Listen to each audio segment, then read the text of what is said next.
Welcome to the Guelph Real Estate Report podcast with your host and Guelph Realtor, Ryan Waller. This podcast is designed to provide information for those buying and selling homes in the Guelph area to make the process more informative, fun, and a little less stressful. Now, on with the show. Hey everyone, and welcome back to the Guelph Real Estate Report podcast. This is episode number 36. Let's get into it. For those of you that I don't know yet, my name is Ryan Waller, and I work in Guelph Real Estate with my lovely wife, Beth. Together, we are one of the top volume teams within the city of Guelph and within Keller Williams Canada. And the goal that we have is to help our clients, whether that's new or existing, make more informed decisions when buying and selling houses in Guelph. A special thank you to all of you who are listening. The last episode had over 50 downloads. So, for a Guelph Real Estate podcast, that's pretty impressive. So thank you for everyone that's tuning in. There are a few comments and questions that people had from the last episode that I will address in this. And in fact, it's given me a few other topic ideas as well. So thanks again for all of your listening and your questions and comments, because they are helpful.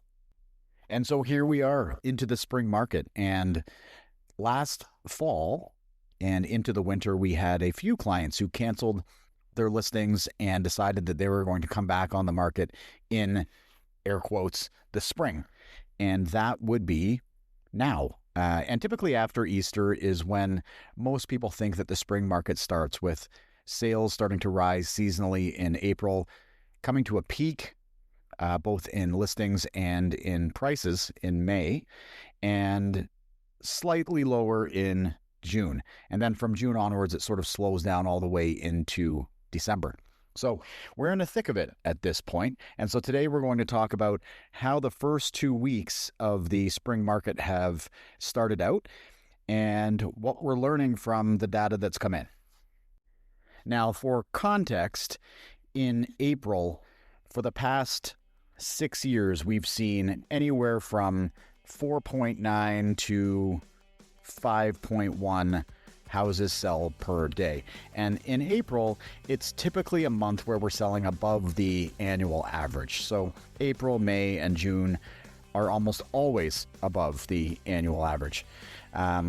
However, much like the rest of this year, we are trending below the average. On the blog version of this that you'll see on our website, there is a chart that shows the annual sales per day for the past number of Aprils. And this year, unfortunately, the sales are at 3.6 per day, which is below our last 5 years, between 4.9 and 5.1.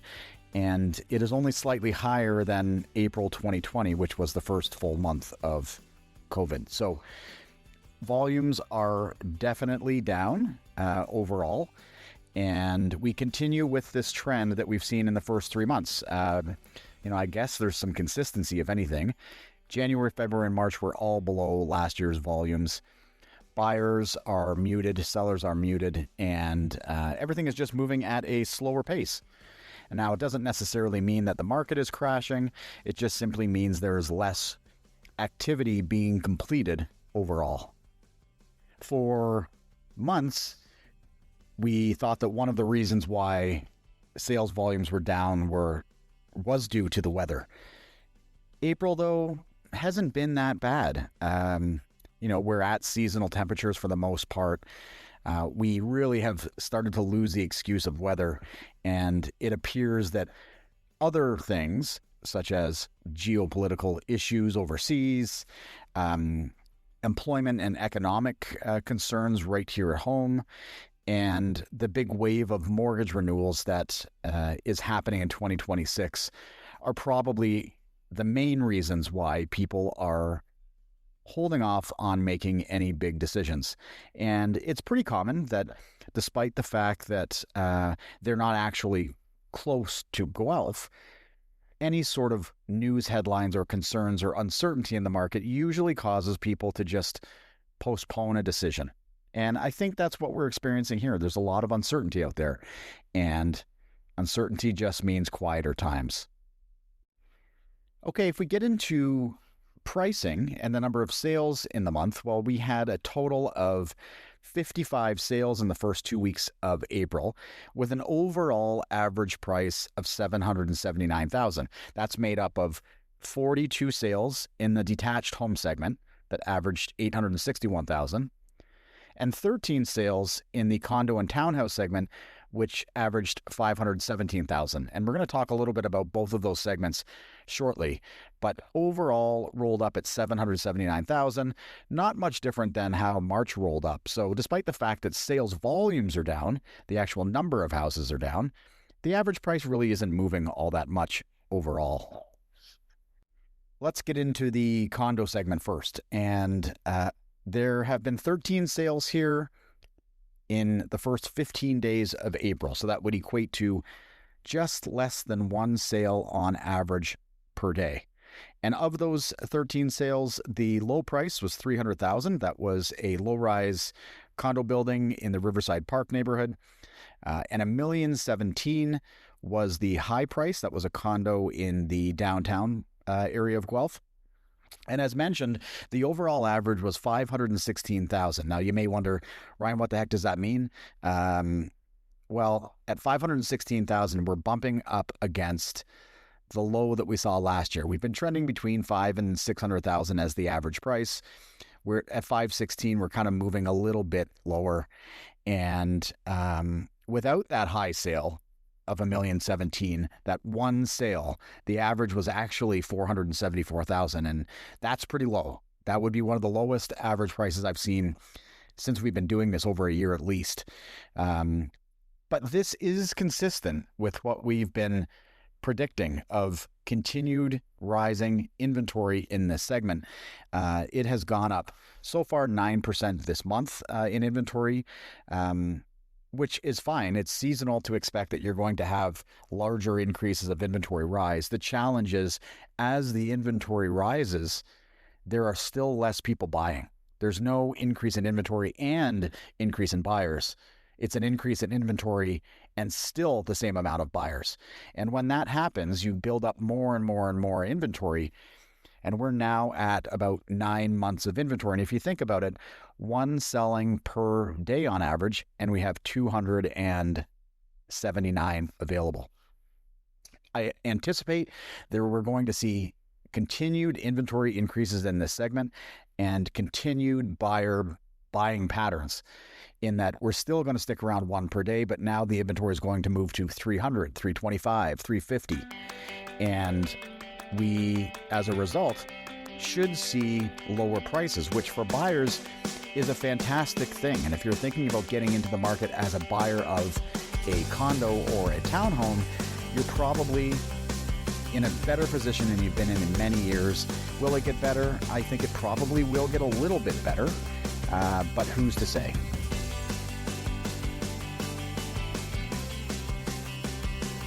Is it a good time to buy or sell a condo in Guelph? Well, it's a question that we actually get asked a lot. Is now a good time? And much like investing into the stock market, it is never a great idea to try to time the market. And the best time is when you're ready, when your finances are stable, when you've got steady income, when your debts are manageable. That is really the best time to buy or sell a place. But if you are a buyer, as I mentioned, it's probably one of the better times to be getting into a condo because there are a lot of them available.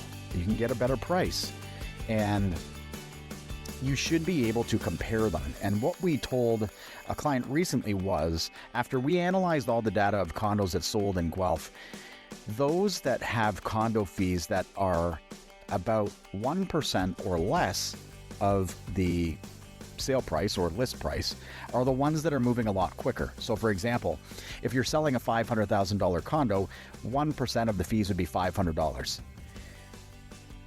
If it's higher than $500 or greater than 1%, buyers tend to shy away. We have clear data that shows that. If it's less than 1%, you're more likely to get more showings, probably more offers, and a closer to your asking price, sale price. And that's where buyers start comparing. What amenities do I get in this condo? What am I paying for? What is the condo board like? How are they managing their finances? And all of these things aren't things you really think about when you're out shopping. You're more interested in the layout, the bedrooms, obviously the price, the neighborhood. But there is a very important element of the condo fees and what is going on behind the scenes with those, known as a status certificate. Anyways, it is a great time, I think, to buy. Will it get better? Quite likely, yes. Moving over to the detached segment, there were 42 sales here.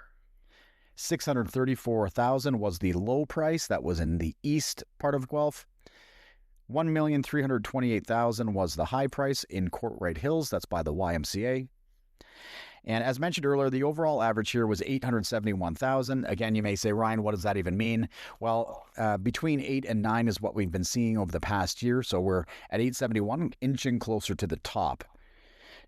Homes here sold at an average of 98.1% of the last listed asking price. No real change, meaning there is a bit of negotiation room here.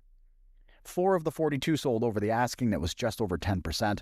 1 sold at the asking, and the remaining 37, or 88%, sold under the asking price. So in general, buyers do expect to get a bit of a deal. Not any sort of lowball offer, but buyers do expect to be able to negotiate, and sellers should be expecting that buyers want to negotiate. The interesting thing here is that this segment of detached is actually acting a little bit differently than condos. And I've talked about this being 2 separate segments before. The detached segment, it actually had 12% increase in inventory over the past few weeks. So we've had more houses come on the market in the detached segment. The difference, though, is that they sell on average 3 per day, and there are more buyers of those. So although the inventory is rising faster, buyers are reacting faster, and so they're sort of moving in tandem. Whereas in condos, the inventory is rising and the buyers are staying the same. And we are starting to see a little more demand, especially if you have a detached house under $750,000. They tend to be moving pretty quickly. And especially if they are in around the downtown core. And especially, this is drilling down all the way down, especially if it's a bungalow. Those are the fastest moving segments of the market today. Now, is it a good time to buy a detached house in Guelph? Well, we get that question too. And the answer is sure, but it depends on what it is you're buying. Don't be in a rush. Make sure you've got your finances in order. Make sure before you call us or anyone that you are pre-approved, that you've talked to your lender, because the most challenging thing as a buyer these days is making sure that you've got your finances in order and your lender agrees on what it is that you are fit to buy. Because the last thing you want is to go shopping, get excited about a house, put an offer in, and not be able to buy it because of a new car that you bought a couple of months ago, or something on your credit, or you changed jobs and your lender doesn't like that. So always make sure that you talk to your lender first, just to make sure that there are no surprises for you later. You're going to have to get the financing looked after at some point anyways. You might as well do it before you even start looking. One of the interesting things that we've seen come up recently with especially first-time buyers is a condo versus a detached house. And as prices of condos have started to come down closer to that of a detached house, many buyers are running the math on these 2 things. You could either buy a detached house at $700,000. Of course, you don't have fees month to month, but you do and are responsible for all the maintenance. Or do you spend $600,000 on a condo that has a $500 a month fee? Of course, you're not responsible for any of the exterior elements in most cases, but the fee is ongoing and in some cases unpredictable or out of your control as to what could happen to that $500 fee year over year. And it's an interesting exercise because depending on the development, they all have different fees, but running that exercise and having the discussion with your realtor about what is important to you. Is it purely from a budget perspective? Or do you see value in paying a condo corporation to cut your grass, manage the lawn, shovel the snow, and look after all the major components? And it's a mixed bag. We're finding buyers in either segment. But we are starting to see a little more comparison because, as I said, condo prices are coming down to the point where it puts them in comparison range with a detached house. Definitely interesting times in the local real estate market. If you have any questions on the market that we could answer for you, always feel free to get in touch. You can find us on our website at bethandryan.ca. We also have a YouTube channel that has some of the same information, some different. If you find value in video, give us a subscribe. And of course, as you're listening, we have an audio version too on the Guelph Real Estate Report podcast. Talk to you soon.